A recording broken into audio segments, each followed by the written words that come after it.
Good afternoon. How's everybody? Thank you for joining the channel again. So today's discussion would be around the DL300 series or the HP Proliant with third generation Intel Xeon scalable processors. Now, a lot has been discussed in the previous uh, a lot of podcasts and a lot of blogs have been out there wherein the discussion has been the difference between your DL300 series Gen 10 and then the Gen 10 Plus. One of the main changes there are many changes as you can see from the screen here, and you can just pause the screen and then just try to assess it one by one. But the main change has been that you can have access to uninterrupted NVMe speeds and hard drives or SSDs, uh, as correctly as you can mention there. So NVMe has been kind of was with the Proliant series earlier on, with the Gen 10, starting off with the even Gen 9 series, and then Gen 10 it was available as only first eight hard drives or first six hard drives. First eight hard drives could be NVMe.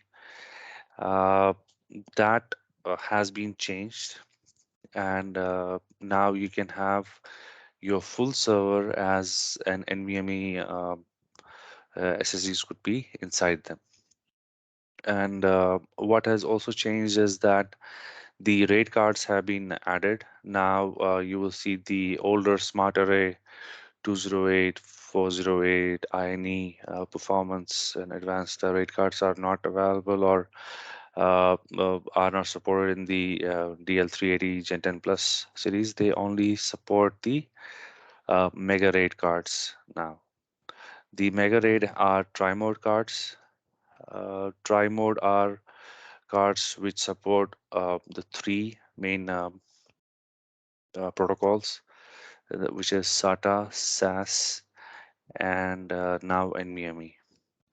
If you have as we'll see in the OCA coming up, we will try to configure these both of these servers and try to show you how this all works now. Okay, so quickly let's change this, and I'll start off with the configuring server right away. This is the OCA. I'm sure everybody would be able to log in there quickly on their own.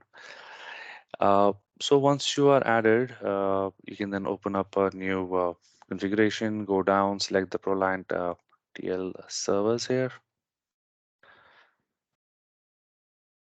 and then you have to select it from the list. So DL380 Gen 10 Plus servers you have to choose.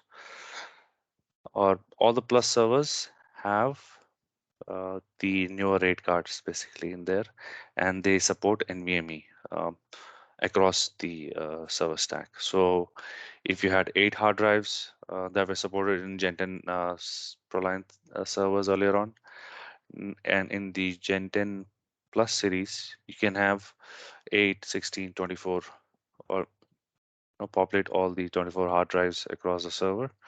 They will all work, or they can have all NVMe kind of SSDs in there. So what I did is I added a HP ProLine DL380 Gen 10 Plus server there. Now you can see a list here in the CTOs. We will not touch the BTOs.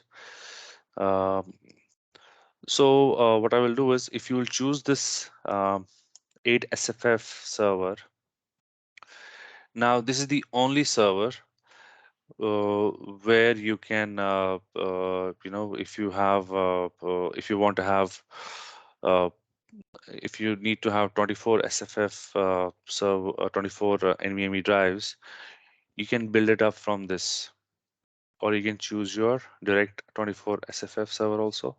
We will go and do that as well.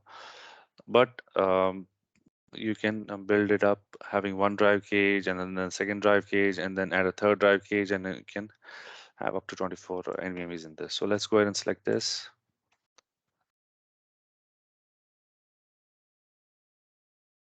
And I'll click on create here.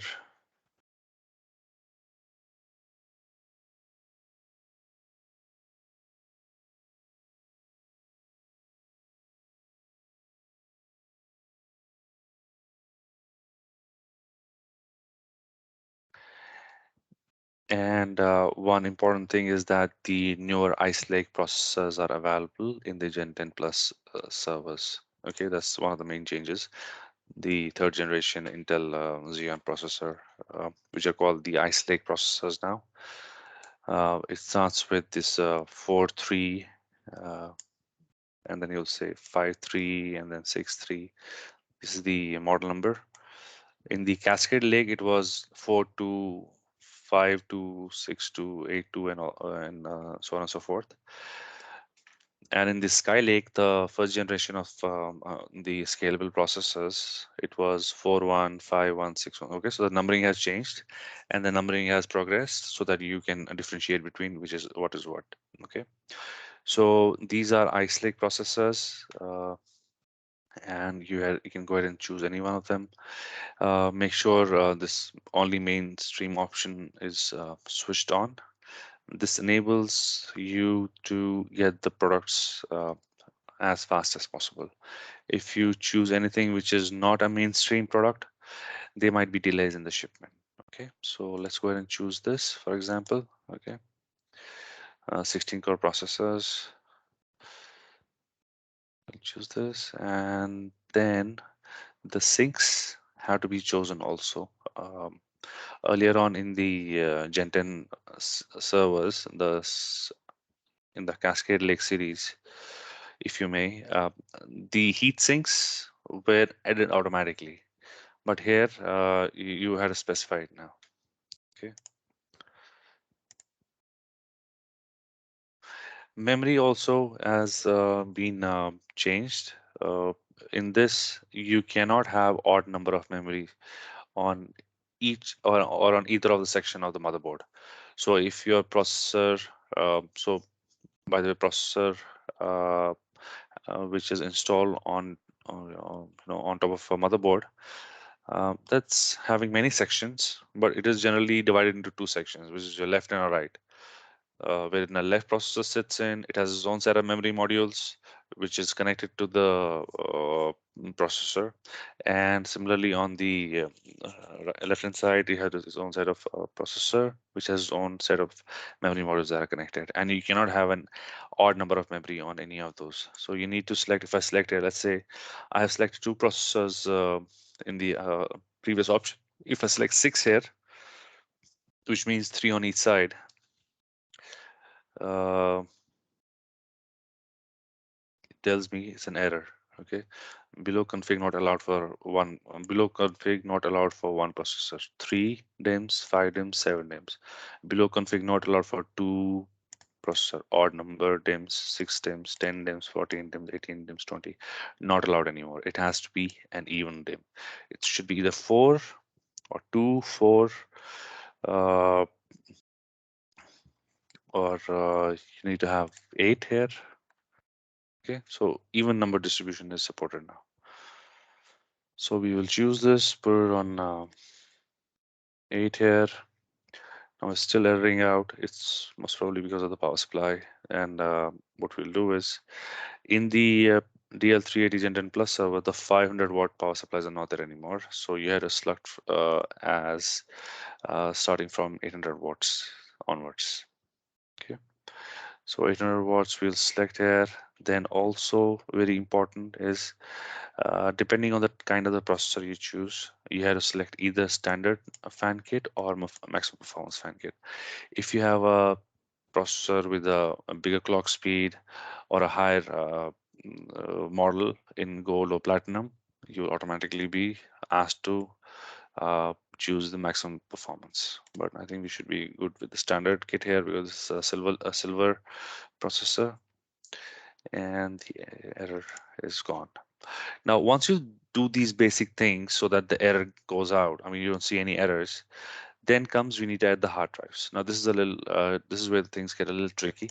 So please keep an eye open for this. So what you do is you open up the storage devices or your RAID card settings or your smart array controllers, and you will find that the 408, 208, the smart array cards are not there anymore. It's only the Broadcom Mega RAID cards are there now. You will certainly see that these cards, the Smart Array 208E and P408E is still there, which is your SAS ports, external SAS port cards. Uh, but they are also delayed. You can see here that there's an extended towards the end here. There's an extended availability. Estimated availability lead is extended. That means it's more than 6 to 8 months. So try to avoid doing this. Find an alternate solution. And this also, there's like another kind of rate card which is called Smart Rate, which is also there. This supports directly 16. If you're setting up a 24 slot server, it'll be easier to have one of this and one of this card selected. But it's also having extended. It should be available in the next few months. The lead time should decrease, and then we'll have another video, and at that point of time we can set it up. So what you do now is, my goal here today is to have the 16 drives in the server. Okay, so what I will do is, I will start off with 8 drives first of all, just to make it clear to you how to set it up. I want to choose either one of these two. This is having a 4 GB cache. This also having 4 GB cache. Okay. Only difference is the performance, and this is the advanced version. So let me choose the advanced version here. Um, so once this is chosen, also a point to note here is that the SAS expander card is not there anymore. Okay. If you are requesting for or if you have extended drive requirement on a server, the SAS expander card function, that card is not there anymore. So what you do instead is you install a second one here of these, because that's anyways a rate card, right? So install another card of this to have that expandability into your server. So I will have this. Okay.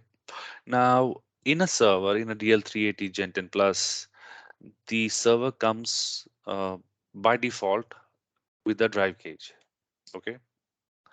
Now that drive cage uh,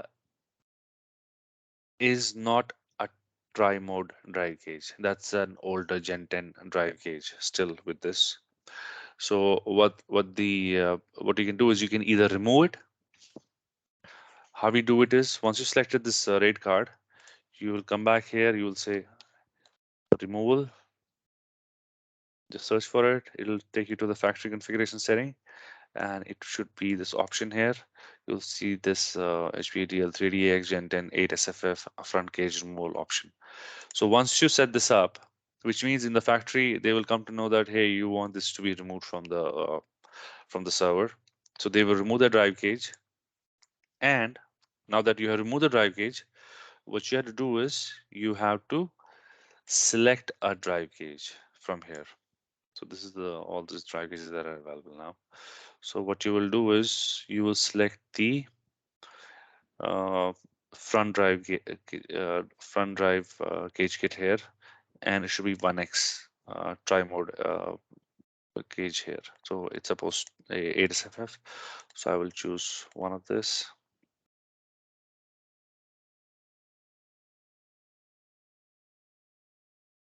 Okay, so let's select this. And what I have done is I have chosen two cards. I've chosen only one card here for now. So yeah, okay, let's do that first of all. And once I've chosen this, now it tells me this option requires a selection of a maximum performance fan kit. I had given a standard performance fan kit. So I will go down to the power. I will remove this one, and it will automatically choose the, I did not, it should have, but anyway, let's go ahead and click on the maximum performance fan kit here. And that should take out all of our errors. We don't have any errors now here, as you can see. I'll collapse all, and I will expand the storage device again, and I will try to add the drives now, the SSDs. So what are the available options for me now? I can do SATA, as you can see here. I can do SAS, and I can do NVMEs as well here. Sorry, I can add up the NVMe SSDs as well. Okay. So depending on what is available, make sure your mainstream product switch is on, and then you can choose whatever is available or whatever comes up here, which will have the least estimated availability lead. Okay. So you will choose for this. I think I want to have uh, the read intensive. This one is, has a product end within 90 days, but it's still there. So I can choose this, or I can choose a one which is having the higher up storage. So let's go ahead and choose this one. Okay, I can do all the way till 8. Let's go ahead and do all the way till 8.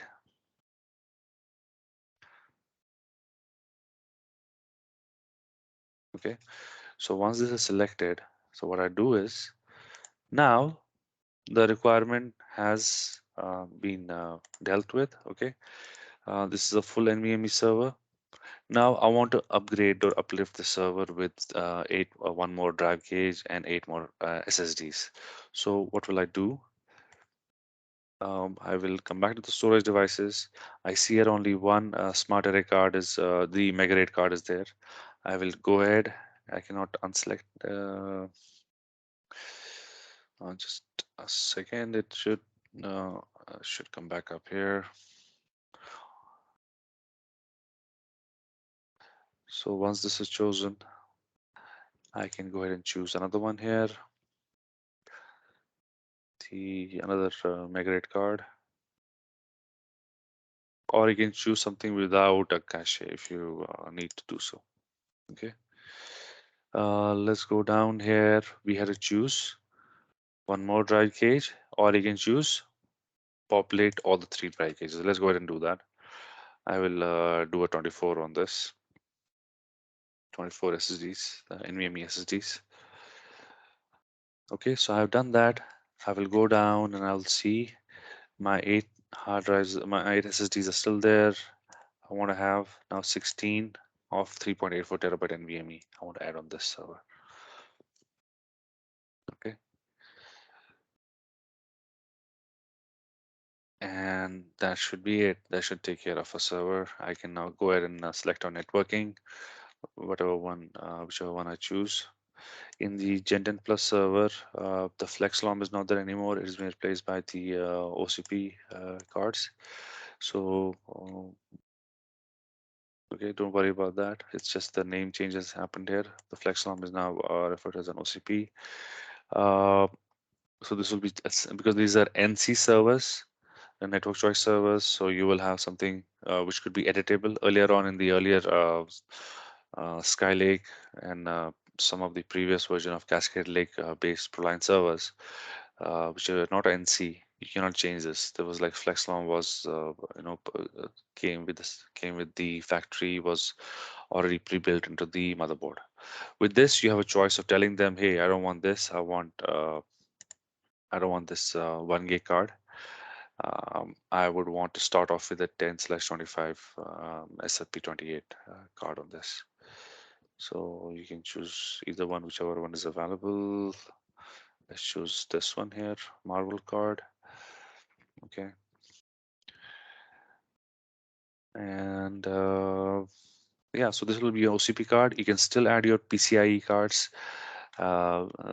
depending on whatever spaces are available in the riser kits. If you want to have additional ports or any other PCIe cards, the primary FIO is already added. You can add a secondary FIO card here. Okay, and then maybe add a tertiary riser kit as well, depending on your requirement. Okay, so let's go ahead and do that as well.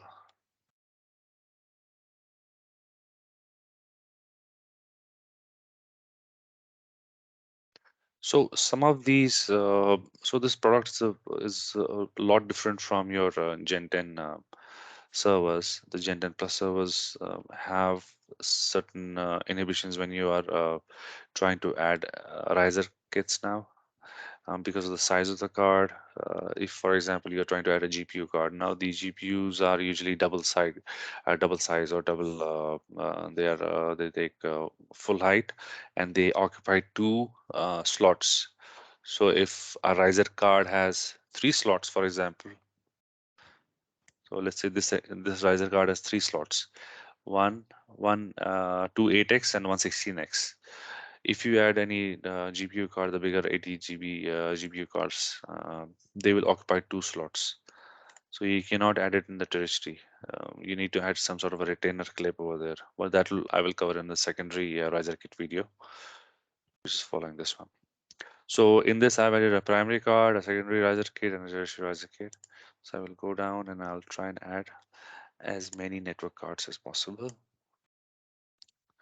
So I can do, and also when I was mentioning your tertiary and your secondary riser kits, there is like heat. If you are doing any InfiniBand, any 100 gig, 200 gig cards, if you're trying to add, the heat generated with those cards are not suitable if you are just installing in um, like one space is only available in the riser kit and you're putting in that 100 gig card. It will be some there will be some sort of an issue or an error which will come up here. I will try to show you that in the riser kit video, which I'll upload separately than this. Okay, now I will try to add the not the 100 gig cards. I will try to add any more of the PCI cards here. So let's add two more of this. So just to showcase to you how many we can add here. And also now I will try to add HBA cards. Well, 64 GB HBA cards are also available now. So let's try and see if we can add those cards now here. Okay. And we should be able to do that. Make sure you add your appropriate number of uh, your SR transceivers as well for depending on how many network cards you have on the server and how many ports on the network card. You can do 10 gig, you can do 25 gig, as many as possible. I think we added two of the 25. Okay, so let's add that. And I think we just added four of these, right? So I'll just reduce this down to four from six. Okay, so some sort of an error has come up here. Let's go ahead and check what this is. Okay, let's try to attain this. Okay, so let's go ahead and change the support here. I always try to put this on 3-year Tech Care Essential, but you will choose as per your requirement over there. You'll click on the pencil and click on the edit button and then select your own 3-year Tech Care. I'll keep the installation and start service as is. I will remove the checkbox here. I will put it on the top, putting on top, removing it, putting on top, or if it's already selected, if this one is already selected, I will unselect and reselect it again. Means that my settings are getting trickled down to all the subfolders. If I have many servers and a SAN or any other equipment in this, there will be like the support will be common across all of them. Okay. Let's check. I'll try to name this as test new, and I'll click on save. I'll try and find out what the error is. Mostly it's shouldn't be an issue, but we'll just double check this. Yeah, so you see there's no error here. Okay, but here on this one, pricing instance one or more product inside the configuration. Please see the bound page. Okay, let's go ahead and check this. Let's see where we messed up. Yeah, so this one, the 64 gig card. I think some issue with this still. So we'll just go back and we'll try and see if we can change this and bring it down to 32 gig cards. So this is generally an OCA pricing issue. We should always check your bill of material before you send it out to the customer so that you don't face any issues later on. So here it is. The pricing was there, but it's not getting updated in the main OCA file. So let's remove this. And instead, what I will do is I will add a 32 gig card, two of them, one for two of them. Okay.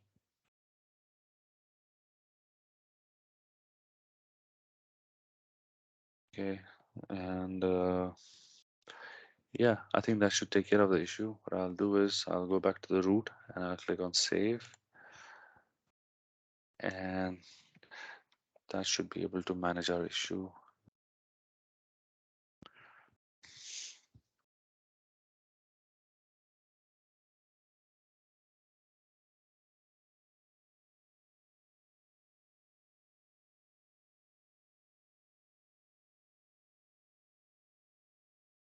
Okay, so let's save now. Let's click on the bill of material and just verify it once again and see what the bill of material looks like.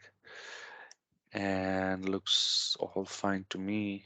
Everything has been added as per my requirement, what the customer requested, and it's a 24 slot has been fully populated. The server is fully populated with all the requests from the customer.